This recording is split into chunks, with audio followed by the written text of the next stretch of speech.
activities and events they put on for our players. I think they've had a nice week here, a little bit of time and reward for the season. I think our preparation has gone well, leading up to a very tough challenge. Michigan's a very good defense. I think 7th ranked defense in the country. So we know we've got a tall task ahead of us.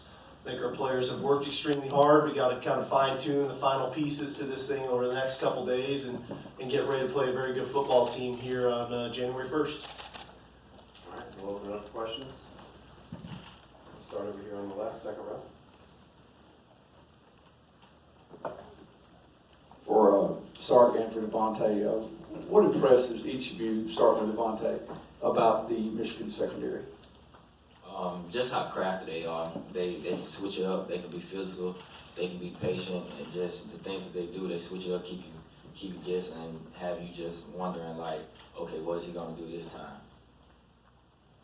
I think from a scheme standpoint, I think Coach Brown does an excellent job of, they've got a lot of man-to-man principles they play, and as DeVonta said, they're crafty at corner. I think 24 and 1 are both crafty in their man-to-man skills, but they do a really good job in their scheme of mixing up different zone coverages that match up into man coverages. So I think the challenge for the wideouts is their releases and how they're running specific routes, and then also for the quarterback because of the variations of coverages. A quarterback's got to be on point of where his progression and where his reads need to go. Third row right on the aisle. Tonight's calls come to DeVonta. We just talked with Coach Gaddis. How influential is he in your development as a receiver? Well, I mean, every receiver coach that came in has taught all us something different. So it's just depending on the type of coach they are. He's more the technical one, so he kind of taught us more the technical things of being a receiver. We're going to go over on the left, third row.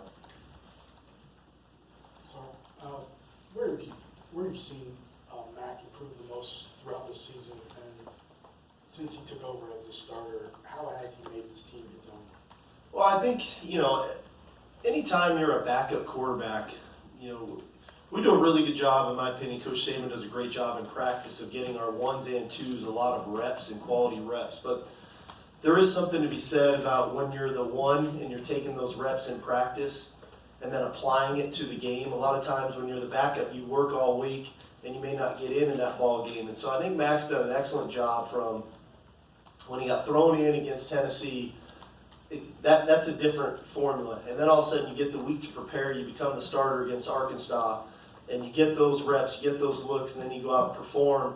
I think it naturally just builds confidence. And with his confidence, as that has built, in my opinion, throughout the year with Mac, I think the confidence in his teammates for him has grown. I think the receivers, the offensive line, all of a sudden those guys see number 10 go in there, make throws against Auburn where guys are breathing down his face at critical moments on third down, getting conversions. So I think that's where he's grown. I think he's translated the practice to the game, built his own confidence, and then in turn that's built the confidence in his teammates and him as well. We're going to go on the far right in the center. Steve, there was an opportunity or a chance that you could have been hit hard with guys not playing in this game.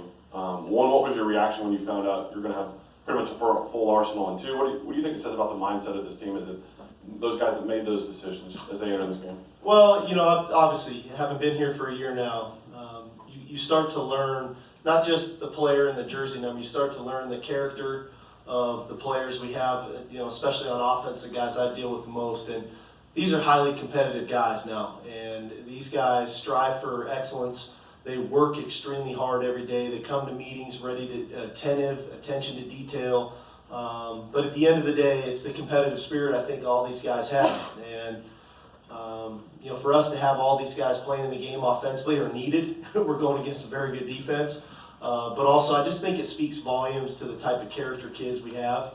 I'm proud of the work that they've done all year and excited to have these guys go out and play and perform and compete on the first. Back in the second row left. DeVonta, Kerry Clark, BamaCentral.com. Tell me a little bit about, since you came in with the same class as him, what it's been like for you the last 3 years going against Xavier in practice? Just knowing that you have the other side being just as competitive as you. He's a perfectionist, so he always wants things to be perfect. And I know that if I'm going out to practice, I know he's going to match my intensity every day. So just going out there, having that, it just makes both of us better. Third row, far right. Steve, I imagine your paths crossed with Jim Harbaugh when you were at Washington. Could you describe your relationship and your interactions with him and your impressions?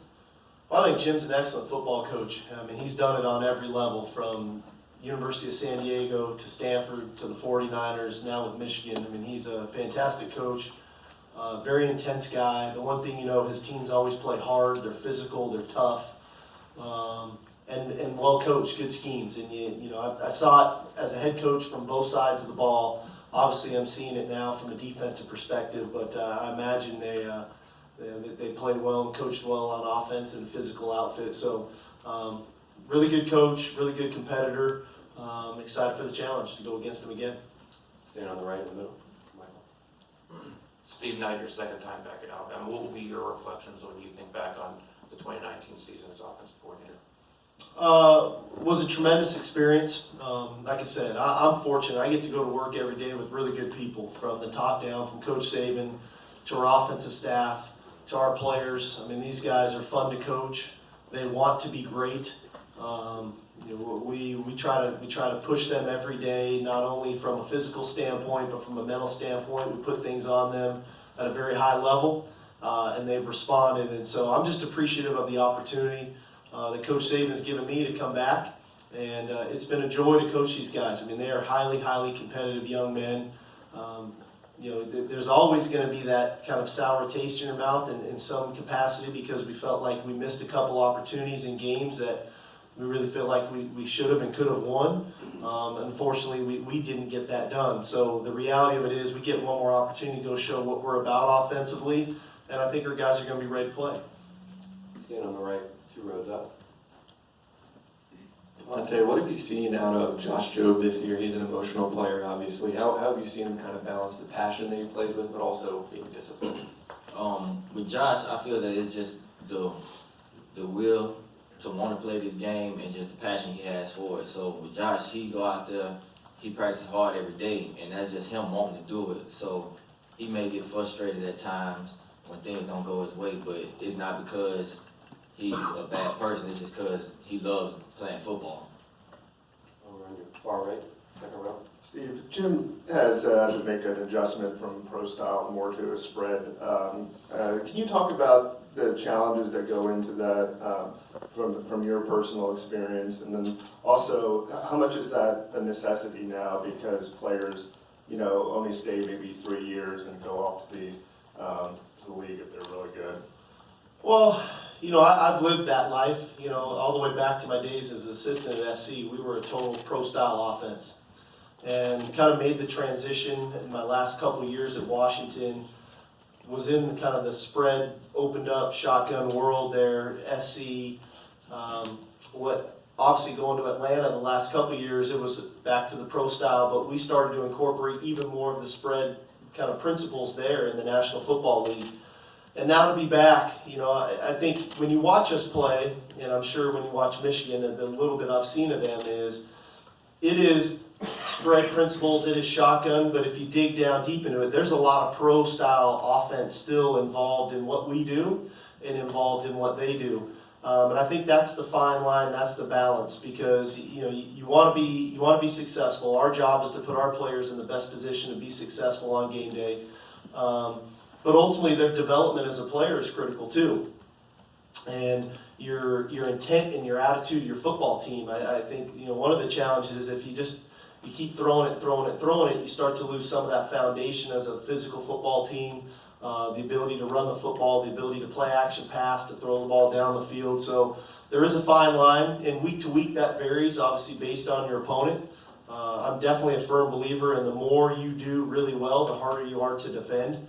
And so, hopefully when you watch us, you can see a real spread type offense, but yet you can see a football team that can still line up and run downhill at you, and then everything in between. And I'm sure they're in that process. I know Coach Gaddis is an excellent coach, and he's got a lot of the background from here as well. So I think that makes it tough to defend when you can do it really well. And it's been a great process for me. I've been fortunate throughout my career to be around really good coaches and really good players to evolve kind of to where we are today.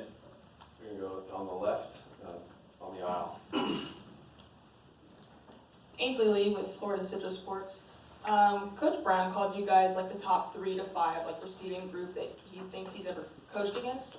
What do you think set you guys apart both on and off of the field? Let me take it, I'll follow up. Just how the passion that we have for it, and just the will to want to go out there and dominate. Just when we're out there, we're going to try and just play not only for us but for everybody. And so, and just like we always try to be, we're one of the smaller receiver groups, and we always try to be physical and try to play bigger than what we are. So I just feel like just the will to want to do it.